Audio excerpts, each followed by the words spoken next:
Voilà, chers amis, merci beaucoup à vous tous qui nous suivez. Nous sommes très, très déçus de voir que beaucoup de gens commençaient à parler de cette histoire de dialogue pendant que nous, on avait dit que le dialogue n'était pas à l'ordre du jour parce que la position que nous avons optée, c'est une position où on doit se baser seulement sur les résolutions des Nations Unies 2773. Mais bon, les gens ont pris ça dans tous les sens pour dire, voilà, Félix Tshisekedi a accepté, les groupes de Perrault, Loire et les autres ont fait beaucoup de bruit. Nous avons gardé notre calme, nous avons dit au président que cette, ce dialogue serait une insulte pour le peuple congolais parce que ça sera une humiliation. Les gens qui ont tué à l'Est, qui ont massacré des populations congolaises, vont se retrouver face à face du gouvernement. Ça sera une humiliation et une insulte. Pour tous les Ouazalendo qui se battent aujourd'hui, qui sont déterminés, ça sera aussi une trahison. Nous avons dit ça, mais bon, voilà.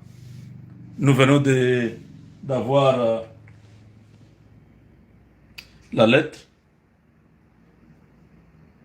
C'est une lettre...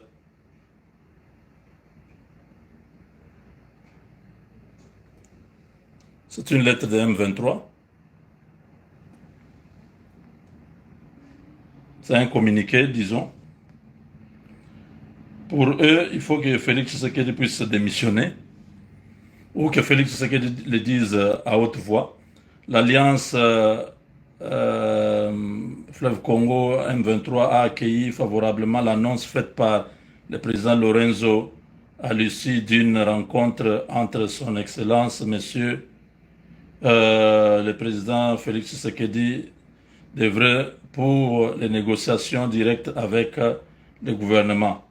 Blablabla, réaffirme qu'il n'existe aucune solution militaire durable, blablabla, susceptible de traiter les causes profondes des conflits qui déchirent notre pays.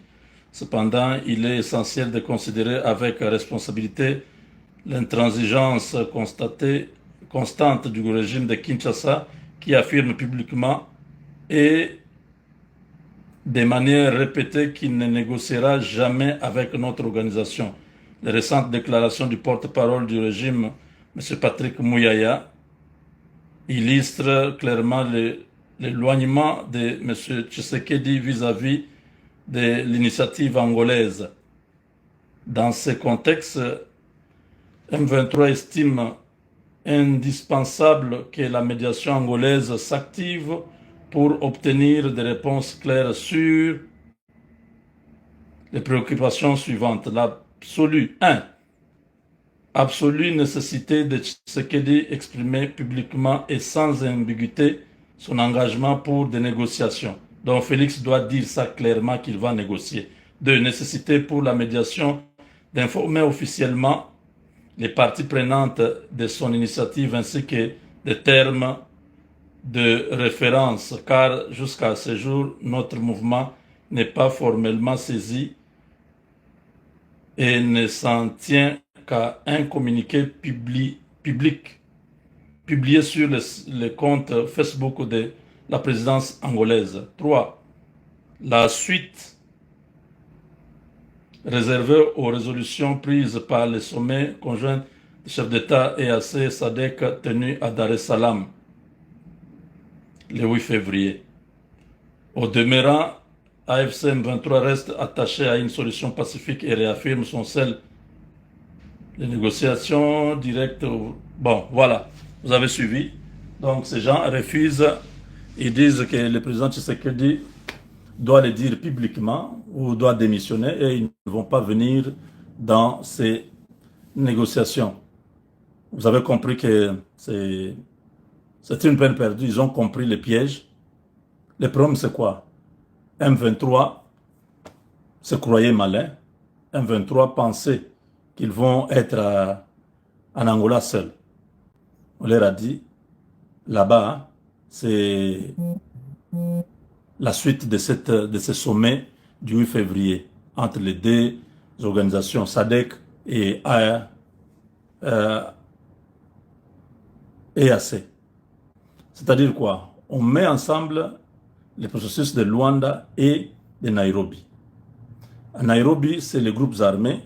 À Luanda, c'est les deux nations, Rwanda et la RDC. C'est-à-dire, s'il y a négociation, tous les groupes armés congolais viendront à Luanda. Ça ne sera pas seulement les M23.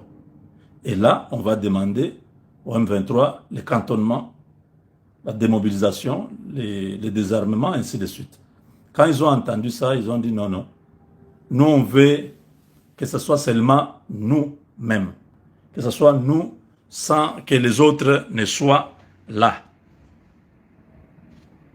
Voilà, nous ne serons pas là, nous ne viendrons pas. Ce qu'ils évoquent là, ce sont des mensonges.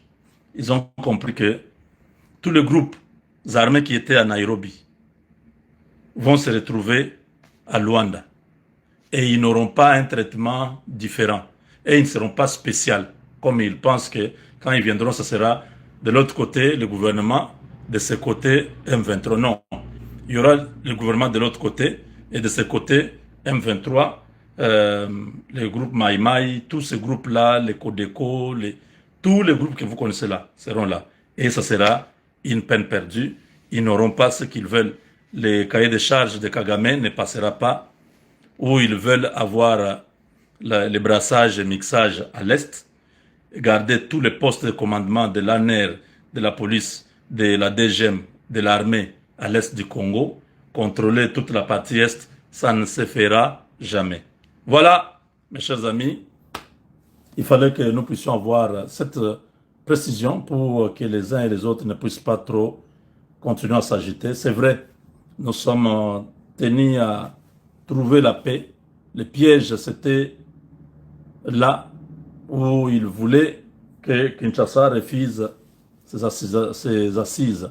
Ça découle de la résolution qui doit 2773 qui doit être mise en œuvre par Luanda, mais les autres déjà, ils sont non partants. Bon débarras. Avec Dieu, nous vaincrons.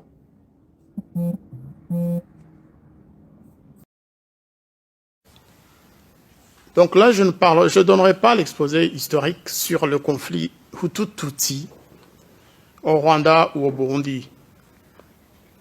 C'est un conflit qui n'existe pas, ou en tout cas qui n'existait pas avant en RDC. Quand j'étais là, je vivais avec des Banyarwanda, dont certains me disaient qu'ils étaient d'origine Hutu, d'autres d'origine Tutsi. Je n'ai jamais entendu parler de Banyamulenge à l'époque. Ça, je dois le dire. Pourtant, j'étais avec des gens qui parlaient un Kinyarwanda un peu différent du mien, mais qui venaient d'Ouvira ou des environs, mais qui ne s'appelaient pas des Banyamulenge, qui étaient des Congolais dans les années 70. C'est après, en 96, que cette donnée est venue s'ajouter à la complexité déjà de la situation dans cette zone. Les Banyamulenge, ou les Tutsis originaires du Sud Kivu, qui veulent qu'on les considère désormais comme des Tutsis, certains plus proches du Rwanda que de leur pays officiel, le Congo. Et ça pose problème.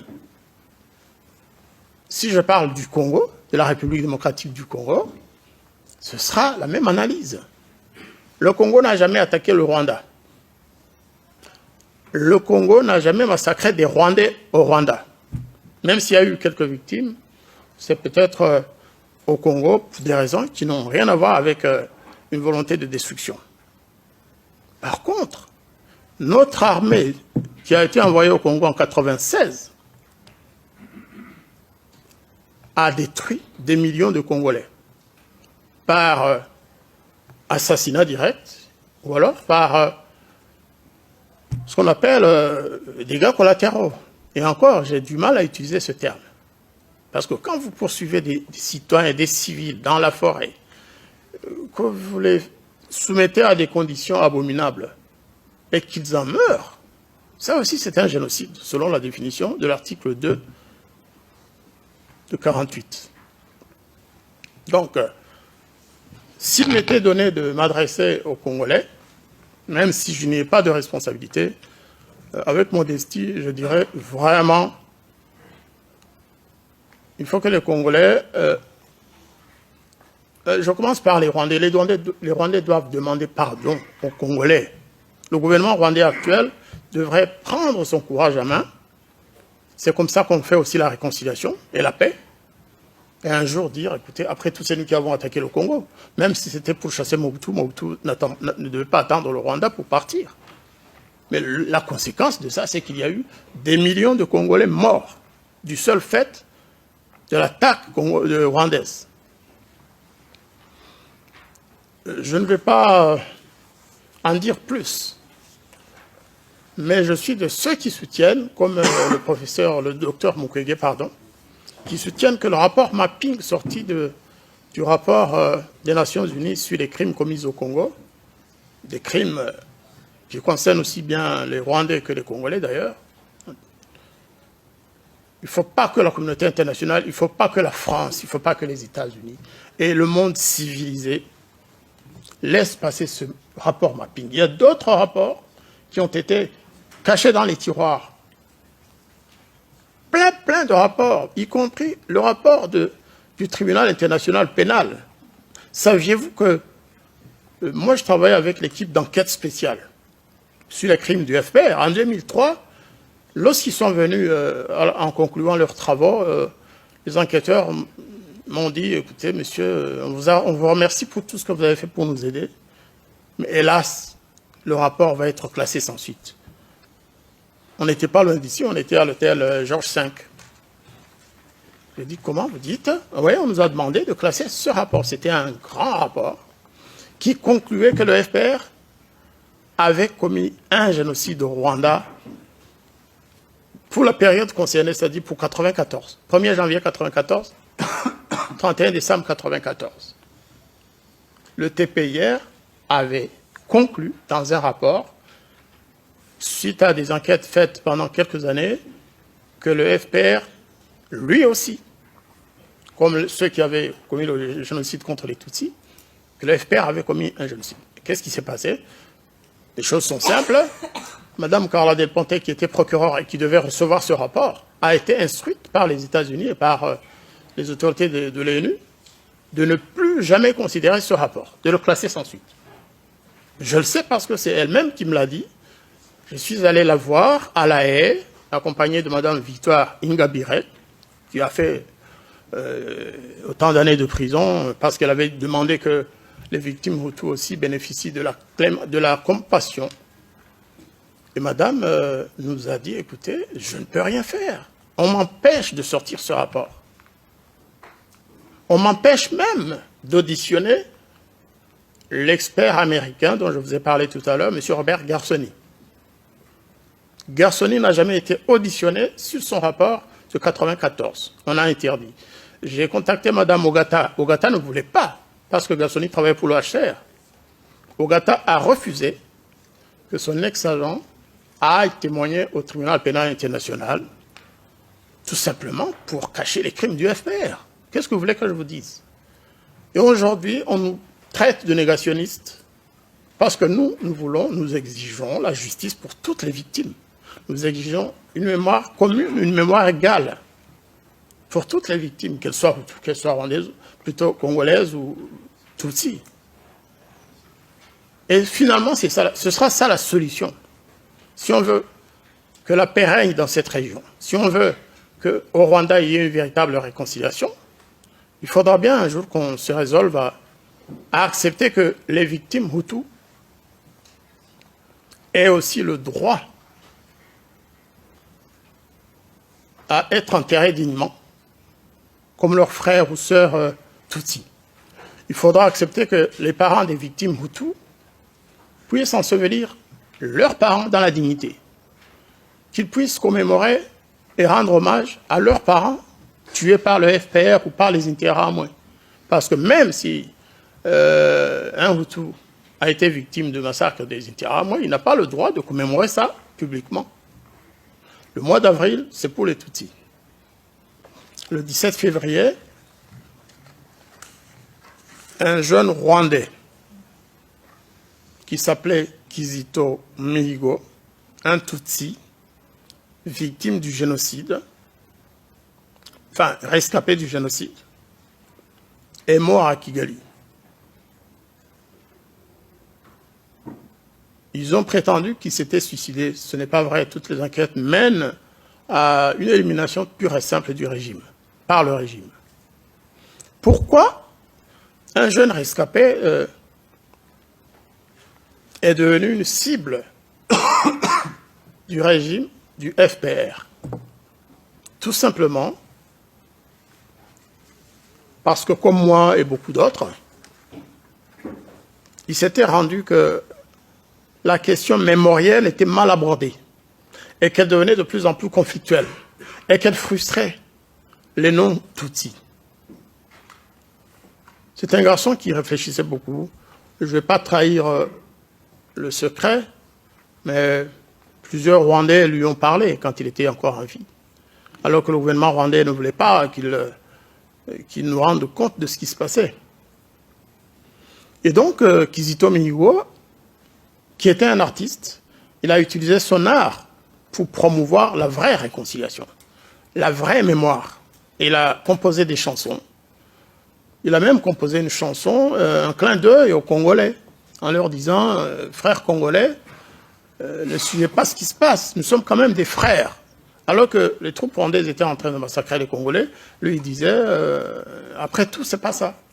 Nous sommes des frères, on doit se réconcilier ». Et donc, parlant du Rwanda, il a chanté une chanson qui disait que toutes les victimes, de quelque ethnie qu'elles soient, devaient être honorées. Et ça, pour le régime de Paul Kagame, ça ne passe pas. Quand vous dites que le Congo a perdu des millions, si vous le dites au Rwanda en tout cas, vous avez des problèmes. Si vous dites que la présence de l'armée rwandaise au Congo a entraîné des millions de morts, faites attention de ne pas le dire à Kigali. Encore, une fois encore, vraiment, je m'incline humblement devant mes frères congolais en leur disant que il faut, dans le discours que certains Congolais utilisent, à la radio, à la télévision, il faut éviter d'amalgamer. Tous les Rwandais ne sont pas avec le président Kagame, vous savez. Il y a des Rwandais qui souffrent plus de Kagame que les Congolais. Donc, il faut nuancer. Et même, j'irai plus loin, il faut créer une synergie entre les forces progressistes de notre région. Il faut que les Congolais qui veulent le changement, les Rwandais qui veulent un changement positif, et les Burundais, les Tanzaniens et autres, il faut que de plus en plus ils se mettent ensemble, qu'ils discutent, et qu'ils voient comment le faire, comment y arriver, en évitant les guerres, et surtout en mettant fin à ces régimes despotiques. Je vous remercie beaucoup.